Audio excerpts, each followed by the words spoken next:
Assalamualaikum warahmatullahi wabarakatuh. Alhamdulillahirabbil alamin. Allahumma shalli ala sayidina Muhammadin. Teman dan sahabat semuanya yang dimuliakan oleh Allah Subhanahu wa taala.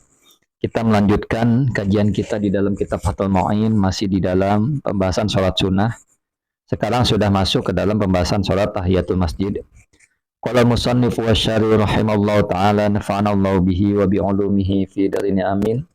Wa yusannu dan disunahkan rakaata tahiyatin apa dua rakaat tahiyat lidakhili masjidin kepada orang yang masuk masjid.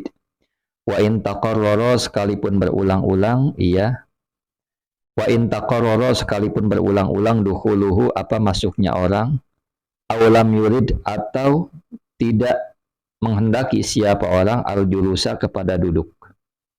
Nah, jadi disunahkan sholat dua rakaat tahiyatul masjid. Kepada siapa? Kepada orang yang masuk masjid, sekalipun masuknya berulang-ulang. Seperti itu ya. Atau sekalipun ia tidak menghendaki duduk. Dia masuk masjid, dia tidak ingin duduk. Maka tetap disunahkan sholat tahiyatul masjid. Khilafan hal dalam keadaan berbeda. Li syaihi nasrin bagi Syekh Nasr. Bagi Syekh Nasir watabi'ahu dan mengikuti padanya Syekh Nasir Syekh Zakaria. Siapa Syekh Zakaria? Fi syarhai al-minhaj, di dalam dua syarah minhaj wa tahriri dan kitab tahrir. Biqaulihi dengan perkataannya Syekh, in aroda jika menghendaki siapa orang al-julusa kepada duduk. Nah, berbeda pendapat bagi Syekh Nasir dan ulama yang mengikuti Syekh Nasir. Siapa? Syekh Zakaria. Nah, di dalam syarah al-minhaj, dua syarah al-minhaj dan kitab tahrir, bahwasanya ia mengatakan kepada orang yang memang menghendaki duduk di dalam masjid, baru dia disunahkan sholat tahiyatul masjid. Kenapa demikian? Li khabari syaikhaini, karena ada hadis dua syaikh, siapa? Imam Bukhari dan Imam Muslim. Apa hadisnya? Idza dakhala, apabila masuk, ahadukum siapa salah satu di antara kalian al-masjidah kepada masjid, fala yajlis maka tidak duduk, fala yajlis maka jangan duduk siapa ahad hatta yusalliya sehingga atau sampai sholat siapa ahad rakaat ini kepada dua rakaat. Nah, ini hadisnya. Nah, jadi alasannya ini hadisnya. Apabila seseorang masuk masjid maka tidak duduk atau jangan duduk sampai ia sholat dua rakaat. Nah, jadi pendapat Syekh Nasir yang diikuti oleh Syekh Zakaria bahwa ketika orang ini mau duduk maka itu yang disunahkan sholat tahiyatul masjid. Kalau tidak duduk ya tidak disunahkan. Nah, hemat kami adalah ketika masuk masjid, duduk ataupun tidak duduk, nah, kalau kita berkesempatan ada punya waktu, maka lakukanlah sholat tahiyatul masjid. Kemudian watafutu dan hilang,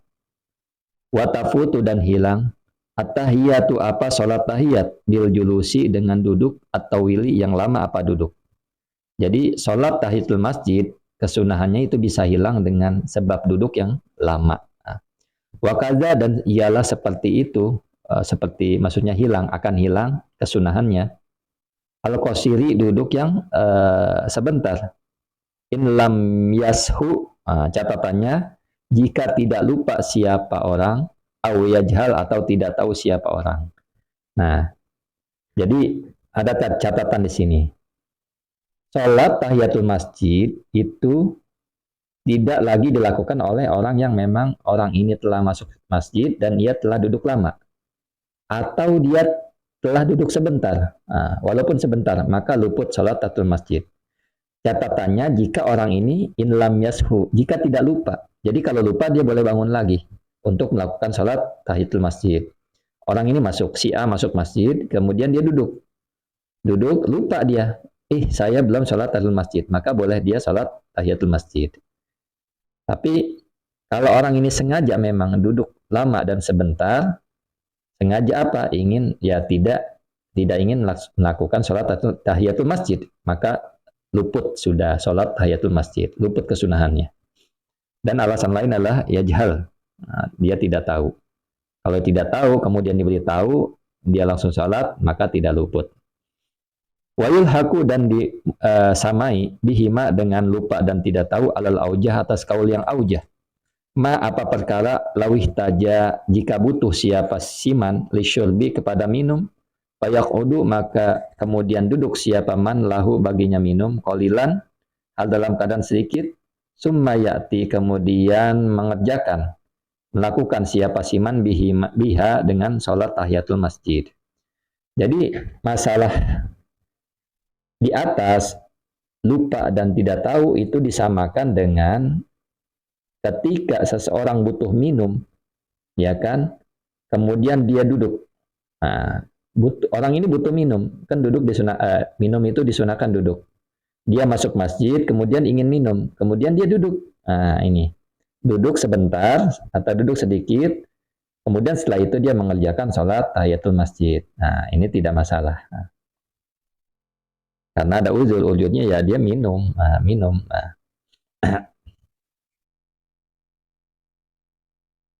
Jadi kalau ada orang mau masuk masjid pengen minum ya minum saja, minum duduk kemudian diri lagi sholat tahiyatul masjid. Kemudian Allahumma sholli ala sayyidina Muhammad wa ala ali sayyidina Muhammad. La bitul qiyamin artinya tidak sunnah bagi orang yang berdiri terlalu lama.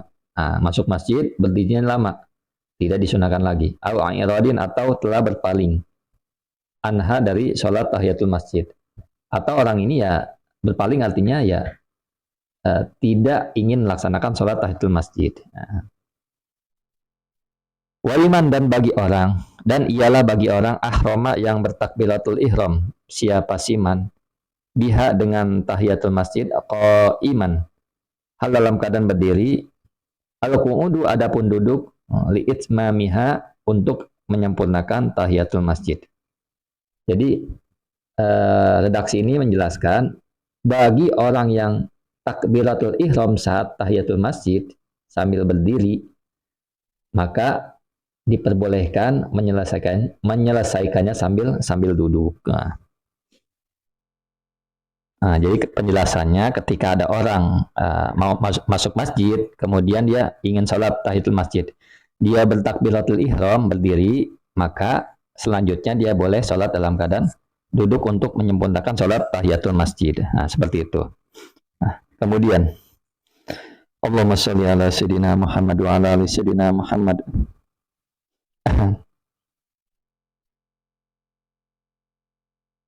Wa kuriha dan dimakruhkan tarkuha apa meninggalkan sholat tahiyatul masjid min ghairi udhrin tanpa ada udzur. Nah, jadi kalau nggak ada udzur meninggalkan sholat tahiyatul masjid ini dimakruhkan ya.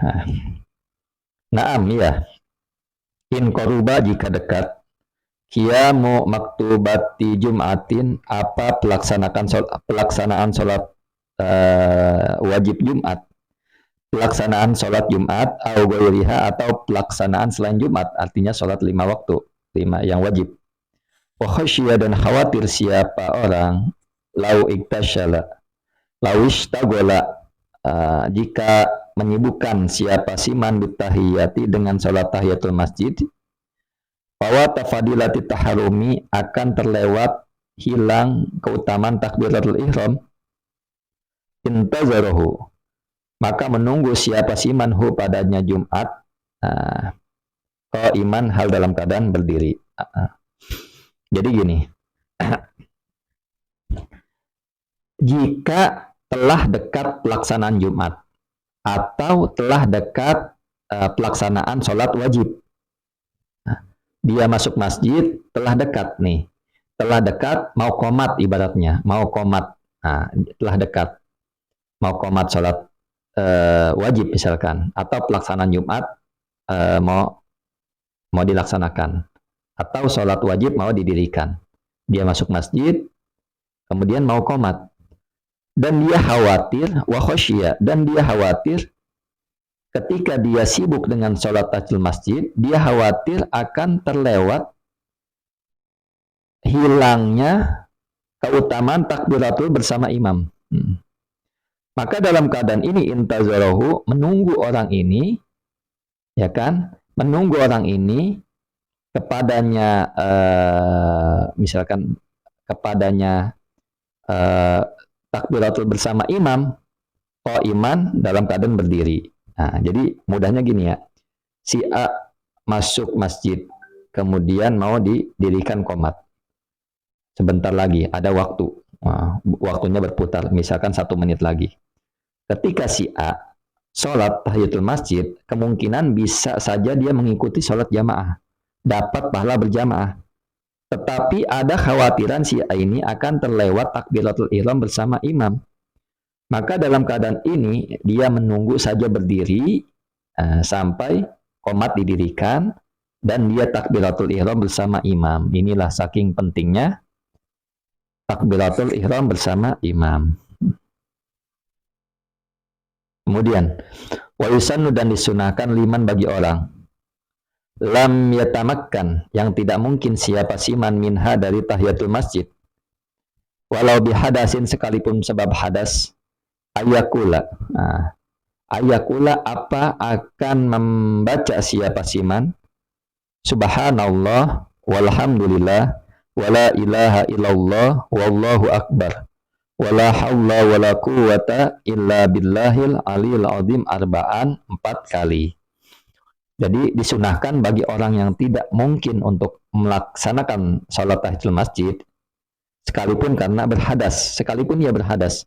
Misalkan si A masuk masjid, qomat 1 menit lagi mau didirikan. Nah, mau didirikan, artinya sholat mau didirikan. Maka tidak mungkin dia sholat tahiyatul masjid, dan memang dia khawatir dan tidak mungkin. Maka dalam keadaan ini dia disunahkan mengucapkan subhanallah walhamdulillah wala ilaha illallah wallahu akbar 4 kali. Sekalipun ia berhadas, maka tetap disunahkan mengucapkan subhanallah walhamdulillah wala ilaha illallah wallahu akbar 4 kali. Kemudian watukrahu, dan dimakruhkan apa tahiyatul masjid li khotibin, bagi khotib, dakhala, yang masuk siapa khotib, waqtal khutbati, pada waktu khutbah. Jadi dimakruhkan sholat tahiyatul masjid bagi khotib yang masuk ke masjid pada saat khutbah. Pada saat khutbah. Jadi waktu khutbah telah tiba maksudnya. Dimakruhkan tuh ya bagi khotib yang suka khotib. Khotib masuk kepada waktu khutbah, maka makruh dia melakukan sholat tahiyatul masjid. Kemudian wali muridi tawafin, dan bagi orang yang ingin tawaf, bagi orang yang ingin tawaf, dakhalal masjidah, yang masuk siapa si murid, yang masuk siapa orang yang menghendaki tawaf al masjidah, kepada masjid. Jadi kalau dia mau dia masuk Masjidil Haram, dia ingin tawaf, maka dimakruhkan dia sholat tahiyatul masjid. Artinya dia tawaf. Jadi saya ulang ya, bagi orang yang masuk ke Masjidil Haram hendak melaksanakan tawaf, makruh dia sholat tahiyatul masjid. Kemudian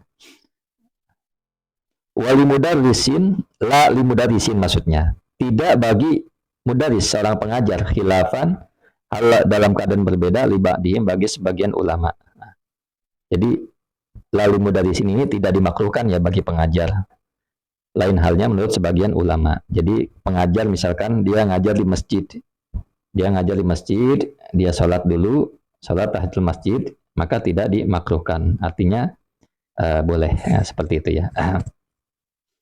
Kadang-kadang ia masuk duluan, masjid masih sepi, maka dia di situ sholat tahiyatul masjid. Bahkan disunahkan kalau keadaannya seperti itu. Kalaupun ada orang, misalkan ada murid-muridnya sebagian, maka tidak makruh dia melakukan sholat tahiyatul masjid. Allahumma sholli ala sayyidina Muhammad wa ala ali sayyidina Muhammad. Syukran ala ihtimamikum. Assalamualaikum warahmatullahi wabarakatuh.